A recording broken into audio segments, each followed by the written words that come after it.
ചിക്കൻ്റെ പല റെസിപ്പി നമ്മൾ ഉണ്ടാക്കി നോക്കാറുണ്ടല്ലോ. എന്നാൽ ഈ ഒരു റെസിപ്പി ഭയങ്കര ടേസ്റ്റാണ് കേട്ടോ. ഇതുണ്ടാക്കാനായിട്ട് കുറച്ചധികം ഇൻഗ്രീഡിയൻസ് വേണമെങ്കിലും അതിൻ്റെയൊക്കെ ഇരട്ടി ടേസ്റ്റാണ് കേട്ടോ നമുക്ക് കിട്ടുന്നത്. അപ്പോൾ ആദ്യം ചിക്കനൊക്കെ ക്ലീൻ ചെയ്തിട്ട് അത് മാരിനേറ്റ് ചെയ്ത് വെച്ചു. അത് കഴിഞ്ഞിട്ട് അതിലേക്കുള്ള സാധനങ്ങളൊക്കെ നരിഞ്ഞ് വയ്ക്കാം. ഇത് ഏട്ടൻ്റെ തന്നെ സ്പെഷ്യൽ റെസിപ്പിയാണ്. അപ്പോൾ എനിക്കിത് ഉണ്ടാക്കിയപ്പോൾ നല്ല ഇഷ്ടപ്പെട്ടു. അതുകൊണ്ട് നമുക്കിത് കഴിക്കാൻ തോന്നുമ്പോൾ ഇടയ്ക്ക് ഉണ്ടാക്കി തരാറുണ്ട്. ഇഞ്ചി വെളുത്തുള്ളിയും തക്കാളിയൊക്കെ ഇതുപോലെ നീളത്തിൽ അരിഞ്ഞ് വയ്ക്കാം കേട്ടോ.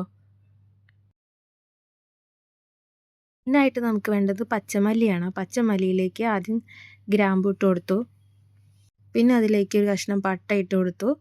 പിന്നെ നമ്മുടെ ജാതിപത്രി, നമ്മുടെ കയ്യിലുള്ള സ്പൈസസ് എന്തൊക്കെയാണോ അതൊക്കെ ഇട്ട് കൊടുക്കാം. പിന്നെ പെരുംജീരകം വേണം. പെരുംജീരകം അതിൻ്റെ മെയിൻ ഇൻഗ്രീഡിയൻ്റ് ആണ്. അപ്പോൾ അതും എന്തായാലും ഇട്ട് കൊടുക്കുക. ഇപ്പോൾ നമ്മൾ ഇട്ട് കൊടുത്തത് മല്ലി, കുരുമുളക്, ഗ്രാമ്പൂ, പട്ട, ജാതിപത്രി, ഏലക്കായ തുടങ്ങിയ സാധനങ്ങളെല്ലാം ഇട്ട് കൊടുത്തിട്ടുണ്ട്. ഇനി ഇതിൻ്റെ കൂടെ നമുക്ക് വറ്റൽമുളക് ഇട്ട് കൊടുക്കണം കേട്ടോ. അത് കുരു കളഞ്ഞിട്ട് വേണം ഇട്ട് കൊടുക്കാൻ. അതിൻ്റെ ഈ ഒരു തോല് മാത്രം ഇട്ട് കൊടുത്താൽ മതി. ഇനി അത് വറുത്തിട്ട് അവിടെ മാറ്റി വയ്ക്കാം ചൂടാറാനായിട്ട്. വേണ്ടത് ഇതുപോലെ കൊത്തി അരിഞ്ഞ തേങ്ങാക്കൊത്തും അണ്ടിപ്പരിപ്പും. ഇനി ഇതും നമുക്കൊന്ന് വറുത്തെടുക്കണം. ഇത് രണ്ടും ഒരു ബ്രൗൺ കളർ ആവുന്നത് വരെ ഒന്ന് വറുത്തെടുത്തിട്ട് അതും മാറ്റി വയ്ക്കാം. ഇനി നമുക്കൊരു ചീഞ്ചട്ടിയിൽ വെളിച്ചെണ്ണ ഒഴിച്ച് കൊടുത്തിട്ട് അതിലേക്ക് കുറച്ച് കറിവേപ്പില ഒന്ന് വറുത്ത് കോരി മാറ്റാം. ഇനി അതിലേക്ക് നേരത്തെ അരിഞ്ഞ് വെച്ച നീളത്തിൽ അരിഞ്ഞ് വെച്ചിട്ടുള്ള ഇഞ്ചി ഇട്ട് കൊടുക്കാം.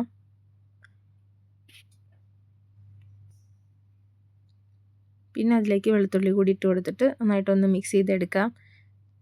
ഇനി നമുക്ക് ഇതിലേക്ക് സവോള ചേർത്ത് കൊടുക്കാം കേട്ടോ. സവോള ഉപ്പ് ഇട്ടതൊന്ന് വഴറ്റി വരുമ്പോൾ അതിലേക്ക് തക്കാളിയും കൂടി ഇട്ടിട്ട് നന്നായിട്ടൊന്ന് വഴറ്റിയെടുക്കാം. നന്നായിട്ട് ഉടഞ്ഞ് ഇതുപോലത്തെ പരിവാക്കി എടുക്കണം. ഇപ്പം നമ്മളിതിലേക്ക് ഒരു പൊടികളും ചേർത്ത് കൊടുത്തിട്ടില്ല. അപ്പം നമ്മൾ വറുത്ത് മാറ്റി വെച്ചിട്ടുള്ളതൊക്കെ നമ്മളിനി പൊടിച്ചിട്ടാണ് ഇതിലേക്ക് ചേർത്ത് കൊടുക്കുക. അപ്പോൾ ആദ്യം മാരിനേറ്റ് ചെയ്ത ചിക്കൻ മാത്രം ചേർത്തിട്ട് നന്നായിട്ടൊന്ന് മിക്സ് ചെയ്ത് കൊടുക്കാം. ഇനി ഇതുപോലെ വഴറ്റി വരുന്ന നേരത്തെ വറുത്ത് വെച്ചിട്ടുള്ള എല്ലാ സാധനവും കൂടി ഒരുമിച്ച് മിക്സിയുടെ ജാറിൽ നന്നായിട്ട് അരച്ച് പൊടിച്ചെടുത്തിട്ട് ഇതിലേക്ക് ചേർത്ത് കൊടുക്കാം.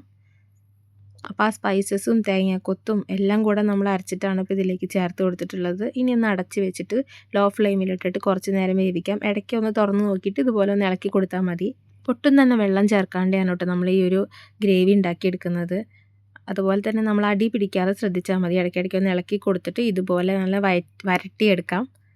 ഇപ്പോൾ ചിക്കൻ നല്ല കറക്റ്റ് ലുക്കിലെത്തിയിട്ടുണ്ട്. അപ്പോൾ ഈ ലുക്കിൻ്റെക്കാളും ടേസ്റ്റാണ് കേട്ടോ കഴിക്കാനായിട്ട്. അപ്പോൾ അതിന് മുകളിലേക്ക് വറുത്ത് കോരി വെച്ച വേപ്പിലയും കൂടി ഇട്ട് കൊടുക്കാം. പിന്നെ കുറച്ച് ഇഞ്ചി നീളത്തിൽ ഇതുപോലെ വറുത്തിട്ട് അതും കൂടി ഇട്ട് കൊടുക്കാം. എന്നിട്ട് നമ്മൾ ഈ മസാല കഴിക്കുമ്പോൾ ഇഞ്ചിയും നമ്മുടെ കറിവേപ്പിലൊക്കെ കൂടെ കൂട്ടിയിട്ട് വേണം കഴിക്കാനായിട്ട്. അപ്പോൾ ഭയങ്കര ടേസ്റ്റാണ്. ഇവിടെ പിള്ളേർക്കും കൂടിയിട്ട് നല്ല ഇഷ്ടപ്പെട്ടിട്ടുള്ള ഒരു റെസിപ്പിയാണിത്. അപ്പോൾ സാധാ നമ്മൾ ചിക്കൻ കറി ഉണ്ടാക്കുമ്പോഴൊന്നും ഇവരധികം കഴിക്കാറില്ല. ഈ ഒരു റെസിപ്പി ഭയങ്കര ഇഷ്ടമാണ്.